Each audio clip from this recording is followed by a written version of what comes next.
है तो इसका फुल फॉर्म होता है सेंट्रल रिपेयर फैसिलिटी, और ये इंडिया की सबसे बड़ी बिल्डिंग है एनटीपीसी पावर प्लांट की। बात करें सिर्फ इस क्रेन के प्राइस की तो इस अकेले एक क्रेन की प्राइस करोड़ों में है। तो देख लो, इस तरह की 3 क्रेनें लगी हुई हैं, एक, उसके बाद वो 2 और आगे 3।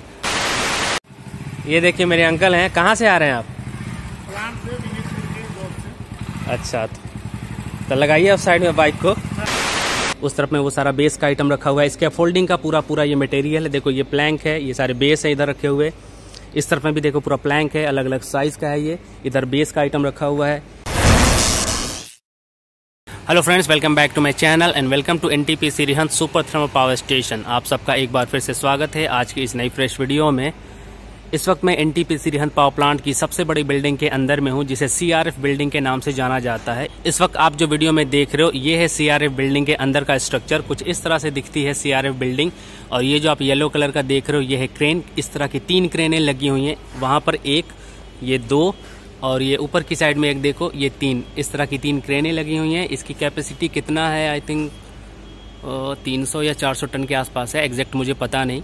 मेनली आज की इस वीडियो में मैं आप लोगों से कुछ इन्फॉर्मेशन शेयर करूंगा इस सीआरएफ बिल्डिंग से रिलेटेड। सो आप वीडियो में बने रहो, वीडियो को एंड तक देखना। अगर ये वीडियो अच्छी लगे तो लाइक और शेयर कर देना।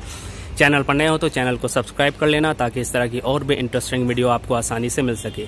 तो चलिए आज की ये वीडियो शुरू करते हैं। सो बात करते हैं सबसे पहले इस सीआरएफ बिल्डिंग के बारे में। तो इसका फुल फॉर्म होता है सेंट्रल रिपेयर फैसिलिटी, और ये इंडिया की सबसे बड़ी बिल्डिंग है एनटीपीसी पावर प्लांट की। इस बिल्डिंग को बनाने का सबसे बड़ा रीजन ये था कि इसे इंडिया का सबसे बड़ा वर्कशॉप बनाना था एनटीपीसी पावर प्लांट का। मतलब पूरे एनटीपीसी पावर प्लांट में कहीं पर भी कोई भी इक्विपमेंट खराब हो या फिर कोई मशीनरी काम होना होता तो उसे यहाँ पर लाया जाता इस वर्कशॉप में। इंडिया में कहीं भी एनटीपीसी पावर प्लांट में कोई भी प्रॉब्लम होती किसी भी मशीनरी चीज़ों में तो उसे यहाँ ठीक करने के लिए लाया जाता। तो वही पर्पस से इस बिल्डिंग को बनाया गया था। इंडिया का सबसे बड़ा वर्कशॉप बनना था एनटीपीसी पावर प्लांट का, पर यह बनते बनते रह गया। आई डोंट नो इसका क्या रीज़न है, पर देखो पूरा स्ट्रक्चर रेडी हो चुका था, सारी चीज़ें लग चुकी थी। ये इतनी बड़ी बड़ी क्रेनें हैं। बात करें सिर्फ इस क्रेन के प्राइस की तो इस अकेले एक क्रेन की प्राइस करोड़ों में है। तो देख लो, इस तरह की 3 क्रेनें लगी हुई हैं, एक, उसके बाद वो 2 और आगे 3। अब समझ सकते हो कि इस पूरी बिल्डिंग को बनाने में कितना खर्चा हुआ होगा। 100 करोड़ 200 करोड़ मैं एक्सपेक्ट भी नहीं कर सकता कितना लगा होगा। तो अब हम उस तरफ में नहीं जाते हैं, बाकी की इन्फॉर्मेशन आपसे शेयर करते हैं कि अब इस बिल्डिंग को किस पर्पज से यूज़ किया जा रहा है। तो इसे अब एज ए स्टोर यूज़ किया जा रहा है। जो भी सामान है पावर प्लांट का तो उसे रखने के लिए देख लो ये सारी चीज़ें रखी हुई ना, तो एक तरह से स्टोरेज की जगह इसे बना दिया गया है। सारी चीज़ों को स्टोर करके रखा जा रहा है। पावर प्लांट से रिलेटेड सारी चीज़ें हैं, तो एक तरह से ये बहुत बड़ा अब स्टोर बन गया है। पूरे अलग अलग पार्ट कर दिए गए हैं और सभी में सारा सामान रखा हुआ है। कहीं पर कूलिंग टावर का फैन रखा हुआ है, कहीं पर एग्जॉस्ट फैन रखा है, कहीं पर मोटर रखा हुआ है। तो ये सारी चीज़ें रखी हुई हैं अलग अलग जगह पर। बात करते हैं इस तरफ से, तो देखो ये सारे प्लैंक रखे हुए हैं अलग अलग साइज के। ये सारे प्लैंक हैं जिसे हम लोग पटरा बोलते हैं, स्टील बोर्ड। ये लेज़र है छोटे साइज में। उस तरफ में वो सारा बेस का आइटम रखा हुआ है। इसके फोल्डिंग का पूरा ये मटेरियल है। देखो ये प्लैंक है, ये सारे बेस है इधर रखे हुए। इस तरफ में भी देखो पूरा प्लैंक है, अलग अलग साइज का है। ये इधर बेस का आइटम रखा हुआ है। ये सारे लैडर हैं, ये सब बेस का आइटम आप देख रहे हो। और ये सामने देखो ये सारे प्लैंक हैं।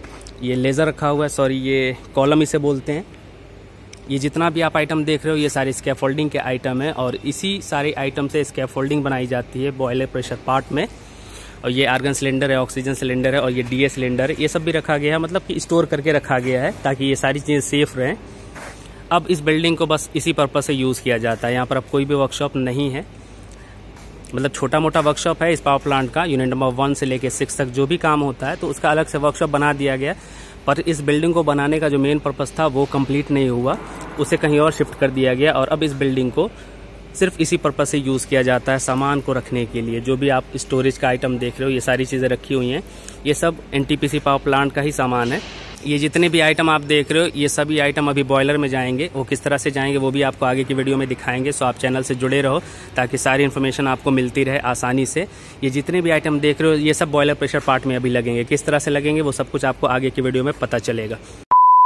इस तरफ में देखो ये सारे छोटे बड़े कंट्रोल वाल्व रखे हुए हैं। ये कॉलम है, ये सारी स्कैफोल्डिंग में काम आती है। ये फायर फाइटिंग का पाइप रखा हुआ है जिसे होस पाइप हम लोग बोलते हैं। वो सामने की तरफ देखो ये जो पैकेट आप देख रहे हो ये सारे सेरामिक फाइबर ब्लैंकेट जिसे हम लोग बोलते हैं, सेरामिक फाइबर ब्लैंकेट जिसे हम लोग काउल बोलते हैं। तो ये सारे पैकेट काउल के हैं। इस तरफ में भी देखो बहुत सारा सामान रखा हुआ है। इधर सीमेंट का बैग रखा हुआ है, ये इंसुलेशन का बैग है, और ये आई थिंक इजेक्टर है या फिर एग्जॉस्ट फैन वगैरह होगा। ये सारे कॉमर्शियल एग्जॉस्ट फैन है, तो जाहिर सी बात है कि ये साइज़ में बड़ा ही होगा कंपेयर टू जो हम लोग घर पर यूज़ करते हैं। वो वाला बिल्कुल छोटा नॉर्मल होता है, और ये तो सारे पावर प्लांट में लगने वाले फ़ैन है। अब मैं आपको पास से दिखा देता हूँ। ये देखो है ना फ़ैन, ये कितना हेवी इसके अंदर मोटर लगा हुआ है। ये देखो सारे इधर भी रखे हुए हैं। ये सीमेंट का बैग है। बात करें इस तरफ की, तो ये देखो ये सारा मटेरियल है जिसे पावर प्लांट में यूज़ किया जाएगा। ये सारे कूलिंग टावर के फ़ैन हैं। यहाँ पर आई थिंक 3 फ़ैन रखे हुए हैं। फर्स्ट ये हो गया, सेकंड, उसके बाद थर्ड उधर है, और ये सब बैग में पता नहीं क्या है। ये वेल्डिंग रेक्टिफायर है, वेल्डिंग मशीन जिसे बोलते हैं। इधर में भी देखो ये सारा कचरा आइटम है जिसे बोल सकते हैं।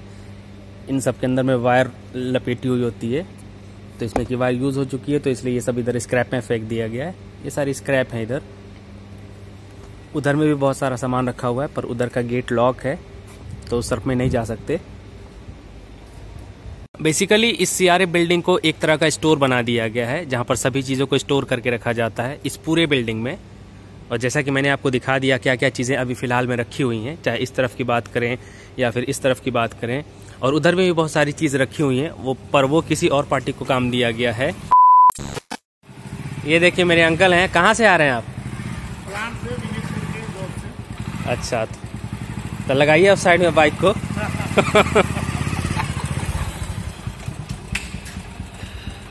उस तरफ में भी बहुत सारी चीज़ें रखी हुई हैं, पर उधर का रास्ता क्लोज है, उधर नहीं जा सकते। इधर मैंने आपको बता दिया कि पूरा स्कैफोल्डिंग मटेरियल रखा हुआ है, चाहे प्लैंक हो, लेज़र हो, कॉलम हो, बेस हो, सारी चीज़ें रखी हुई इस तरफ में। सिलेंडर हैं, उसके अलावा काउल रखा हुआ है जिसे हम लोग सेरामिक फाइबर ब्लैंकेट बोलते हैं। उसके बाद छोटे बड़े कंट्रोल वाल्व रखे हुए हैं इस तरफ में। सो ये देख लो किस तरह की बिल्डिंग है। इस तरह की 3 क्रेन है, एक इधर, दूसरा वहाँ, और तीसरा ये ऊपर। अगर बात करें इस क्रेन की कैपेसिटी की, तो 150 टन की कैपेसिटी है इस क्रेन की, जो इस वक्त आप वीडियो में देख रहे हो। और इस तरह की 3 क्रेनें लगी हुई हैं, फर्स्ट ये, उसके बाद सेकंड ये, और थर्ड वो सामने की तरफ। और अब आपको एक बार बाहर से व्यू दिखा देता हूँ इस पूरे सीआरएफ बिल्डिंग की, किस तरह से दिखाई देती है बाहर की साइड से। तो चलते हैं इस वाले डोर से बाहर। ये है मेन डोर, जिसे हम लोग एंट्रेंस गेट बोल सकते हैं। ये सामने की तरफ यूनिट नंबर 1 और 2, और ये कार पार्किंग है। इस तरह की कार पार्किंग आपको पूरे एनटीपीसी कैंपस में मिलेगी। इस तरफ में भी कार पार्किंग है। और ये देखो, ये है सीआरएफ बिल्डिंग बाहर की साइड से। इसकी लेंथ देखो, इसकी हाइट देखो। बात करें इस बिल्डिंग के हाइट की, तो आई थिंक इसकी 60 से 70 फीट की हाइट होगी, और लेंथ का पता नहीं कितनी लेंथ है इस बिल्डिंग की, पर है बहुत बड़ी। बिकॉज इसे बनाया ही गया था उस पर्पज से कि पूरे एनटीपीसी पावर प्लांट का जो भी काम हो इसी वर्कशॉप में हो, पूरे इंडिया का जो भी काम हो, पर वो फेल हो गया। आई डोंट नो रीज़न क्या था। सो गाइज, ये थी एक छोटी सी इन्फॉर्मेशन। आई होप आपको पसंद आई होगी। अगर वीडियो अच्छी लगी हो तो लाइक और शेयर कर देना। चैनल पर नए हो तो चैनल को सब्सक्राइब कर लेना, ताकि इस तरह की और भी इंटरेस्टिंग वीडियो आपको आसानी से मिल सके। Thank you for watching this video.